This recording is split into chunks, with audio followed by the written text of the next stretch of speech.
السلام علیکم ورحمۃ اللہ۔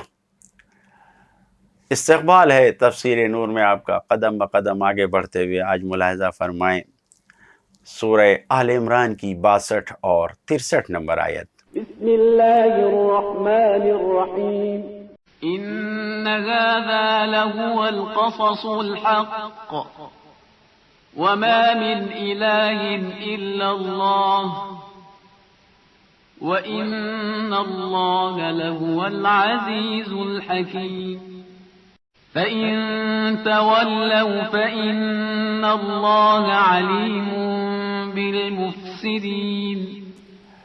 یہ سب حقیقی واقعات ہیں اور خدا کے علاوہ دوسرا خدا نہیں ہے، اور وہی خدا صاحب عزت اور حکمت ہے۔ اب اس کے بعد بھی یہ لوگ اگر انحراف کریں تو خدا مفسدین کو خوب جانتا ہے۔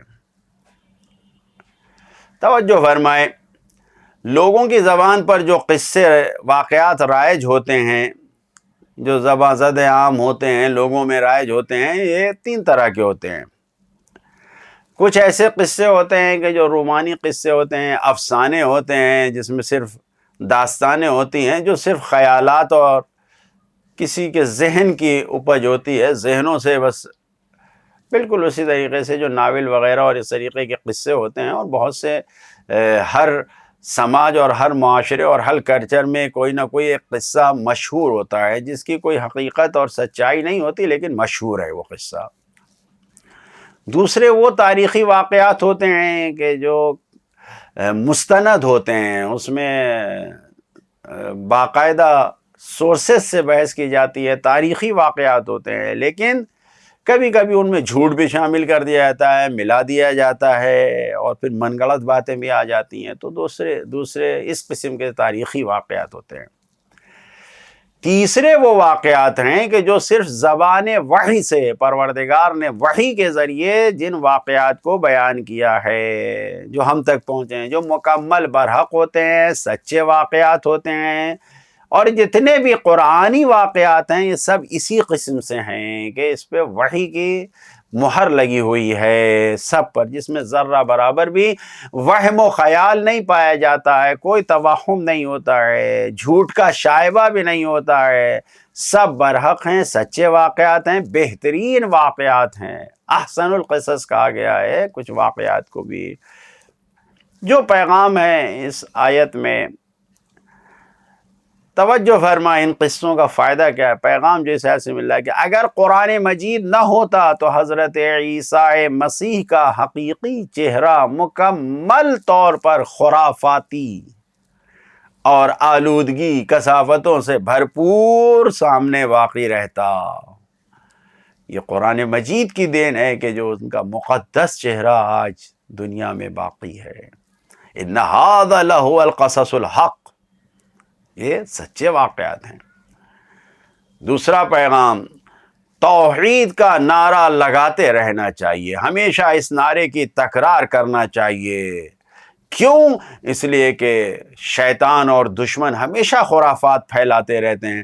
ان خرافات کا مقابلہ کرنے کے لیے ہمیشہ ما من الہ الا اللہ، ما من الہ الا اللہ، یعنی لا الہ الا اللہ، توحید کا نعرہ ہمیشہ لگاتے رہنا چاہیے۔ تیسرا پیغام، پیغمبروں کے بارے میں جو توحید کے مخالف باتیں کی جائے، جو توحید کی ضد میں باتیں کی جائے، وہ سب خرافات اور باطل ہیں، وہ سچی باتیں نہیں ہیں۔ کسی بھی پیغمبر کے بارے میں جو کی جائے، جو گڑھ گڑھ کے تورات اور انجیل میں داخل کی گئی ہیں، یہ سب فضول ہیں، یہ سب باطل ہیں، یہ صحیح نہیں ہیں۔ چوتھا پیغام، فَإِن تَوَلَّوْا، یعنی اگر کوئی حق سے منہ موڑ رہا ہے تو یہ حق سے منہ موڑ لینا یہ خود دلیل ہے کہ انسان صاحب اختیار ہے، مجبور نہیں پیدا کیا گیا ہے، بلکہ اس کو اختیار ہے، چاہے وہ حق کے راستے پہ چلے، چاہے وہ حق کے راستے سے منہ موڑ لے۔ یہ خود خدا کہہ رہا ہے فَإِن تَوَلَّوْا، یعنی صاحب اختیار ہونے پر دلیل ہے۔ پانچواں پیغام، حق سے منہ موڑ لینا یہ مکمل فساد کا سے مکمل فساد کا آئینہ ہے۔ اگر حق سے موڑ لیا منہ تو وہ باطل پرست ہے، اور جو بھی منہ موڑے گا وہ مفسد ہے، فساد پھیلانے والا ہے۔ چھٹا پیغام، اللہ تعالیٰ تمام فساد پھیلانے والوں کے کاموں سے باخبر ہے، وہ سب کچھ جانتا ہے، اور یہ سب سے بڑی انسان کو وارننگ ہے، ہوشیار کیا گیا ہے، خبردار کیا گیا ہے کہ یہ جان لو تم زمین پر جتنے فساد پھیلا رہے ہو، جتنے برے کام کر رہے ہو، جتنے بھی اللہ کے بندوں پر، اللہ کی مخلوق پر ظلم کر رہے ہو، یہ ذرہ ذرہ ایک ایک چھوٹے چھوٹے کاموں سے خداوند عالم باخبر ہے، سب کچھ جانتا ہے، اور وہ سارے مفسدوں کی خبر لے گا۔